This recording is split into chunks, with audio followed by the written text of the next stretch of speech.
Hello guys, welcome to के star signs. तो guys चलिए आज का ताइको कैफे का वन सेट वीडियो शुरू करते हैं। आज जोंगकुक की शादी है, लेकिन वो शादी जोंगकुक के मर्जी के खिलाफ हो रही है। उसके पापा सिर्फ उसकी शादी इसलिए करना चाहते हैं क्योंकि उनके बिजनेस को फायदा होने वाला है। जोंगकुक के फादर अंदर घुसते हैं एक रूम के, जो कि वेडिंग हॉल के पास ही होता है, जहाँ जोंगकुक को सभी रेडी कर रहे होते हैं शादी के लिए, जोंगकुक के मर्जी के खिलाफ। जोंगकुक कुछ भी नहीं कहता और चुपचाप बैठा रहता है। जोंगकुक के फादर अंदर जाते हैं और सभी को बाहर जाने के लिए कहते हैं। सब बाहर जाने के बाद जोंगकुक जोर जोर से रोने लगता है और कहने लगता है, फादर प्लीज़ मुझे नहीं करनी ये शादी। मैंने आपको कितना बार बोला है कि मुझे ये शादी नहीं करनी। जोंगकुक के फादर बहुत ज़्यादा गुस्सा हो जाते हैं और कहने लगते हैं, तुम्हें ये शादी करनी ही होगी। तुम्हें पता है ना हमारे फैमिली बिजनेस कैसी चल रही है। तुम अगर ये शादी नहीं करोगे तो कैसे चलेगा। और ये कहकर जोंगकुक के फादर आने ही वाले होते हैं कि जोंगकुक उसके फादर के पाँव को पकड़ लेता है और कहने लगता है, आप जो कहेंगे मैं वो करने के लिए रेडी हूँ, लेकिन प्लीज़ मुझे ये शादी नहीं करनी। जोंगकुक के फादर उसे खड़ा करते हैं और फिर खींचकर एक तमाचा लगाते हैं और फिर कहने लगते हैं, तुम यही करोगे और ये मेरा ऑर्डर है। जोंगकुक बहुत ज़्यादा रोने लगता है और उसके फादर वहाँ से चले जाते हैं। वेडिंग हॉल के पास से कुछ गुंडे एक आदमी को दौड़ा रहे होते हैं। वो आदमी दौड़ दौड़ कर आता है और जोंगकुक के वेडिंग हॉल के अंदर घुस जाता है। वो देखता है कि वहाँ बहुत ज़्यादा सिक्योरिटी है। सिक्योरिटी से बचने के लिए वो आदमी ऊपर चला जाना लगता है और देखता है कि सारे कमरों में बहुत सारे लोग भरे पड़े हैं। लेकिन जब वो चलते चलते आगे जाता है, उसे दिखता है कि एक कमरा बंद है। वो जैसे ही वो कमरा खोलता है और वहाँ पर जोंगकुक बैठकर रो रहा होता है। वो उस कमरे के अंदर जाता है और दरवाज़ा लॉक कर देता है। जोंगकुक उसे देखकर बहुत ज़्यादा घबरा जाता है और वो खड़ा हो जाता है। जोंगकुक बहुत ज़्यादा घबरा के वहाँ से भागने ही वाला होता है कि वो आदमी जोंगकुक को गन दिखा देता है। जोंगकुक वहीं पर स्टैचू की तरह खड़ा हो जाता है और कहने लगता है, घबराओ मत, मैं नहीं भागूंगा क्योंकि मैं वैसे भी बहुत ज़्यादा टेंशन में हूँ। वो आदमी जोंगकुक के पास जाता है और जोंगकुक के आंसू पोंछने लगता है। जोंगकुक उसे अपने पूरे दिल से देखता है और जोंगकुक को वो आदमी बहुत ज़्यादा पसंद आने लगता है। लेकिन जोंगकुक को पता नहीं होता कि वो आदमी कौन है। जोंगकुक देखता है कि वो आदमी को बहुत सारी खरोंचें आई है, वो बहुत ज़्यादा ब्लीड कर रहा है। जोंगकुक उसे कुछ पूछ पाता इससे पहले ही कुछ लोग आते हैं और जोंगकुक के दरवाजे पर नॉक करते हैं। जोंगकुक को पता चल ही जाता है कि अब टाइम आ चुका है उसके वेडिंग हॉल में जाने के लिए। वो दरवाजा खोलने के लिए आगे बढ़ता ही है कि वो आदमी उसे गन दिखा देता है और धमकी देने लगता है कि किसी को वो कुछ भी ना बोले। जोंगकुक समझ जाता है और हाँ कर देता है। जोंगकुक चुपचाप जाकर दरवाजा खोलता है, लेकिन दरवाजे के पीछे से वो आदमी जोंगकुक को गन पॉइंट पर ही रखा रहता है। तभी जोंगकुक दरवाजा खोलता है और कहने लगता है, मैं आता हूँ थोड़ी देर में। सारे लोग जो भी उसे बुलाने आए थे वो सब चले जाते हैं। जोंगकुक दरवाजा बंद करता है और उस आदमी का हाथ पकड़कर उसे वॉशरूम में ले जाता है। वॉशरूम में ले जाकर उस आदमी के शर्ट के बटन्स खोलता है और देखता है कि उसके पेट में किसी ने छुरा मार दिया है।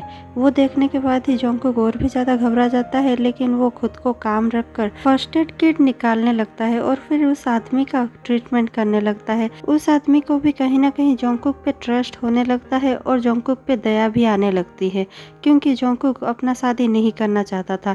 उसके परिवार की वजह से उसे ये शादी जबरदस्ती करनी पड़ रही थी। ये सब वो जान चुका था। और वो आदमी फिर जोंगकुक को कुछ प्लान बताता है और फिर जोंगकुक को कहने लगता है, चलो शादी के लिए। और फिर जोंगकुक उस आदमी को पहनने के लिए कुछ अच्छे कपड़े देता है। जैसे ही वो आदमी चेंज कर लेता है, जोंगकुक उस आदमी के साथ नीचे जाता है। वो दोनों ऐसे दिखाते हैं जैसे कि वो दोनों बेस्ट फ्रेंड्स हो। और फिर नीचे जाने के बाद वो आदमी जोंगकुक को उसके होने वाले हस्बैंड के पास छोड़ देता है और फिर जाने लगता है। वो आदमी थोड़ी देर तक चलता है और फिर पीछे मुड़कर जोंगकुक को देखकर स्माइल कर देता है। जोंगकुक भी उसे देखकर स्माइल करता है और फिर वो आदमी अपना मुट्ठी खुलता है, जिसमें उस आदमी ने एक कार की पकड़ी होती है जो उसे जोंगकुक ने ही दिया होता है। वो आदमी बाहर जाता है और जोंगकुक का कार में वेट करता है।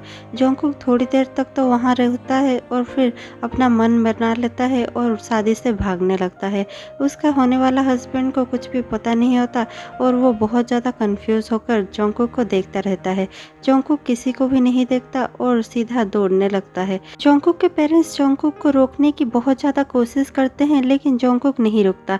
जोंगकुक दौड़कर बाहर चला जाता है और जाकर गाड़ी में बैठ जाता है। वो आदमी उसे ड्राइव कर वहाँ से ले जाता है और थोड़ी ही देर में उसके होने वाले हस्बैंड्स के सारे गुंडे उसके पीछे जाने लगते हैं। लेकिन जोंगकुक और वो आदमी वहाँ से भागने में कामयाब रहते हैं। थोड़ी ही देर बाद वो लोग एक लाइब्रेरी के सामने रुकते हैं। वो लाइब्रेरी के सामने एक लड़का उस आदमी को चाबियाँ देता है और वहाँ से चला जाता है। वो आदमी वो लाइब्रेरी का डोर खोलता है और जोंगकुक को कहता है यहाँ हम सेफ है, तुम यहाँ पे मेरे साथ आ सकते हो। इसके बाद ही जोंगकुक कुछ और सोच नहीं पाता क्योंकि जोंगकुक के पास और कोई भी जाने के लिए जगह नहीं होता, इसीलिए वो उस आदमी के साथ उस लाइब्रेरी के अंदर चला जाता है। जैसे ही वो दोनों लाइब्रेरी के अंदर जाने लगते हैं वो आदमी अपने पॉकेट से अपने वॉलेट और अपने कीज निकाल कर बाहर रख देता है।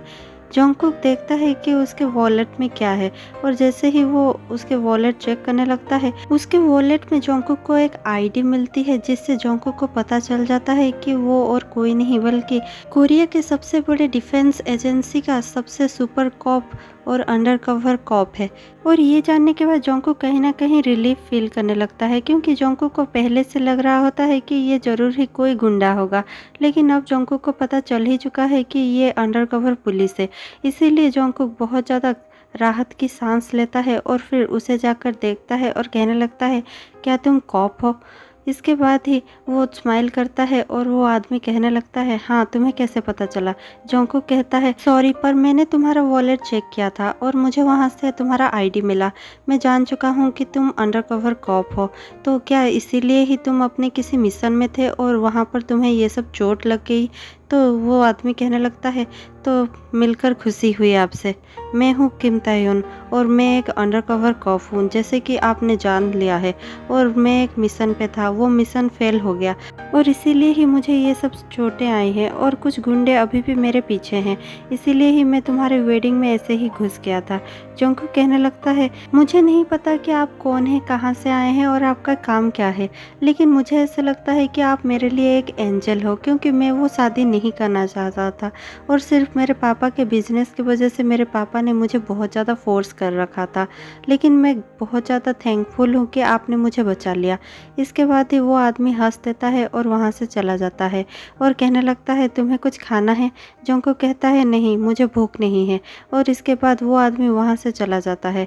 जैसे ही ताह्यून वहाँ पर आता है और फिर देखता है कि जोंगकुक सो गया है। जोंगकुक को सोता हुआ देख ताह्यून उसे देखता ही रह जाता है। जोंगकुक सोते हुए बहुत ज़्यादा क्यूट लग रहा होता है। ताह्यून जाता है और उसके पास बैठ जाता है। जैसे ही वो बैठता है तो उसका चेयर का आवाज़ होता है और जोंगकुक चौंक कर उठ जाता है। ताह्यून उसे कहता है डरो मत, मैं हूँ यहाँ पर। ताह्यून कहने लगता है क्या हम खाना खाएं। जोंगकुक कहता है ठीक है हम खाना खाते हैं। वो दोनों खाना खाने लगते हैं और ढेर सारी बातें करने लगते हैं। जोंगकुक ताह्यून को थोड़ी और अच्छे से जानने लगता है और ताह्यून भी अपनी बातें बताने लगता है। इतने में ही वो दोनों खाना खा लेते हैं और जोंगकुक कहता है मैं प्लेट्स रख कर आता हूँ, और जोंगकुक दोनों के ही प्लेट उठाता है और जैसे ही वो जाने वाला होता है पीछे से उसे गोली लग जाती है और गोली की आवाज़ सुनकर और जोंगकुक को देखकर ताह्यून खड़ा हो जाता है और अपनी गन निकाल लेता है। जोंगकुक के हाथों से प्लेट नीचे गिरकर टूट जाता है और फिर जोंगकुक ताह्यून के ऊपर ही गिर जाता है। इतने में ही बहुत ज़्यादा गोलीबारी शुरू हो जाता है। 3 गुंडे आकर बहुत ज़्यादा गोलियां चलाने लगते हैं। ताह्यून उन पर गोलियां चलाने लगता है और ताह्यून देखते ही देखते वो तीनों गुंडों को वहीं पर एनकाउंटर कर देता है और मार देता है। और फिर वो आता है और जोंगकुक को देखने लगता है। जोंगकुक बहुत ज़्यादा ख़राब हालत में होता है, उसका बहुत ज़्यादा ब्लीडिंग होने लगता है।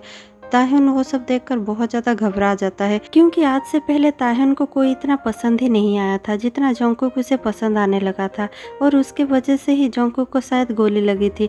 और ये सब सोचकर ताह्यून बहुत ज़्यादा घबरा जाता है और वहीं से किसी को कॉल करता है और कहने लगता है जल्दी से एम्बुलेंस भेजो, मुझे बहुत ज़्यादा ज़रूरत है। तुरंत ही कुछ ही देर में एम्बुलेंस आ जाता है और ताह्यून जोंगकुक को लेकर हॉस्पिटल चला जाता है।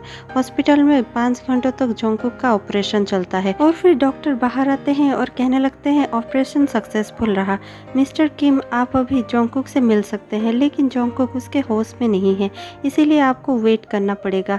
थोड़ी ही देर बाद जब जोंगकुक होश में आता है तो ताहन कहने लगता है, तुम्हें कैसा लग रहा है? क्या तुम बेटर फील कर रहे हो? सॉरी, मेरे वजह से ही ये सब हुआ।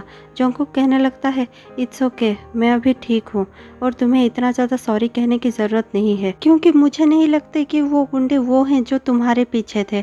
वो शायद वही गुंडे हैं जिसे मेरे हस्बैंड ने भेजा होगा, यानी कि मेरे होने वाले हस्बैंड के गुंडे, क्योंकि मैंने उन्हें उस वेडिंग हॉल में भी देखा था।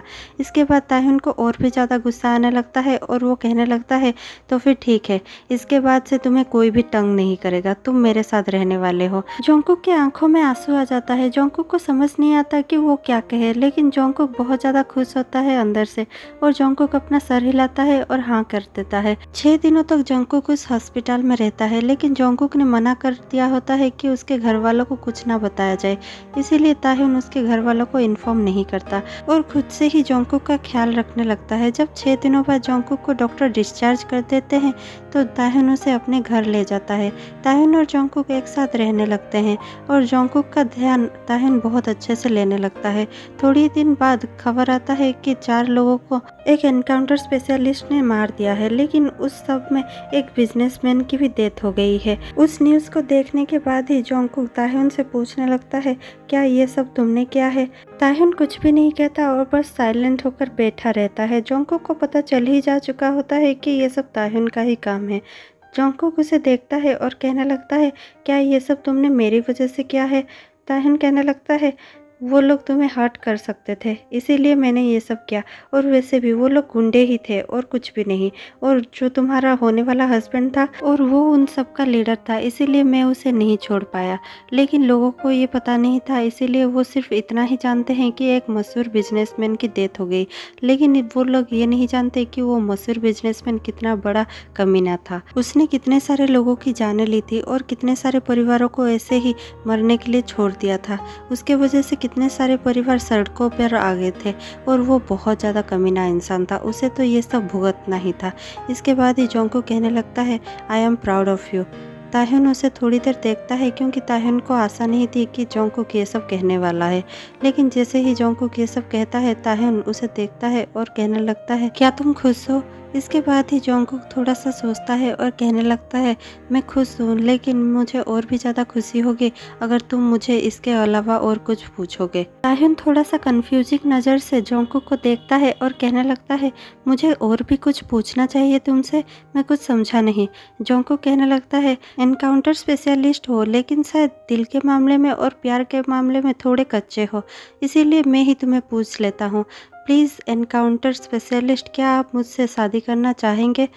ताहुन थोड़ा सा सोचता है और शर्माते हुए कहने लगता है, हाँ, मैं ज़रूर तुमसे शादी करना चाहूँगा। अगले ही दिन वो दोनों चर्च में जाते हैं और फादर के सामने वो दोनों वाउस लेने लगते हैं और फिर फादर पूछने लगते हैं, क्या आप दोनों शादी के लिए अपनी मर्जी से रेडी हैं? दोनों ही यस कहने लगते हैं। फिर वो ताहुन से पूछते हैं, क्या आप जोंगकुक को अपने हस्बैंड मानते हैं और दिल से उनकी फ़िक्र करते हैं और उनके साथ हमेशा रहने की ये प्रॉमिस करते हैं? फिर ताहुन हाँ फादर कहने लगता है। उसके बाद ही जोंगकुक से फादर कहने लगते हैं, क्या आप ताहुन के साथ खुश रहने के लिए और उनका साथ देने के लिए प्रॉमिस करते हैं? जोंगकुक कहने लगता है, जी फादर। और फिर दोनों की शादी कंप्लीट हो जाती है। फादर कहते हैं, आप दोनों की शादी कंप्लीट हो गई है, अब आप दोनों हस्बैंड्स हैं और आप दोनों अभी किस कर सकते हैं। ताहुन जोंगकुक को किस करने लगता है और फिर जोंगकुक भी ताहुन को किस करने लगता है। दोनों ही दोनों को किस करते हैं और उनकी शादी हो जाती है। शादी होने के बाद ही जोंगकुक और ताहुन एक दूसरे को रिंग भी पहनाते हैं और फिर ताहुन कहने लगता है, ये रिंग मैं मरने तक मेरे साथ ही रहेगी, मैं इसे कभी नहीं उतारूंगा और मैं तुम्हें प्रॉमिस करता हूँ कि मैं हमेशा तुम्हें प्रोटेक्ट करूंगा। जोंगकुक कहने लगता है, मैं भी तुम्हें मरने तक प्यार करूंगा और ये रिंग हमारे प्यार की निशानी बनेगी। इसके बाद ही वो दोनों फिर से किस करते हैं और ये स्टोरी यहीं पर ख़त्म हो जाती है। तो ये स्टोरी आपको कैसा लगा आप हमें कमेंट में बताना मत भूलिएगा और जिन्होंने भी अभी तक हमारे चैनल को सब्सक्राइब सब्सक्राइब नहीं किया है प्लीज़ सब्सक्राइब कर दीजिए और बेल आइकन प्रेस कर दीजिए। और अगर आपको ये स्टोरी थोड़ी सी भी अच्छी लगी हो तो हमें सपोर्ट कीजिए और लाइक शेयर सब्सक्राइब करना मत भूलिएगा। और इसी के साथ अगर आप ऐसी स्टोरीज और भी सुनना चाहते हैं तो आप हमारे प्लेलिस्ट चेक कर सकते हैं जो ताइको कैफे के नाम से है और हमारे चैनल पे मौजूद है। और उस प्लेलिस्ट का लिंक आपको इस वीडियो के ऊपर नज़र आ रहे आई बटन पे मिल जाएगा, आप उसे क्लिक कर देख सकते हैं। तो इसी के साथ मैं आपसे मिलती हूँ एक नेक्स्ट इंटरेस्टिंग वीडियो के साथ। तब तक के लिए हमारे साथ बने रहिए और हमारे चैनल को बहुत ज़्यादा सपोर्ट करते रहिए। Bye bye.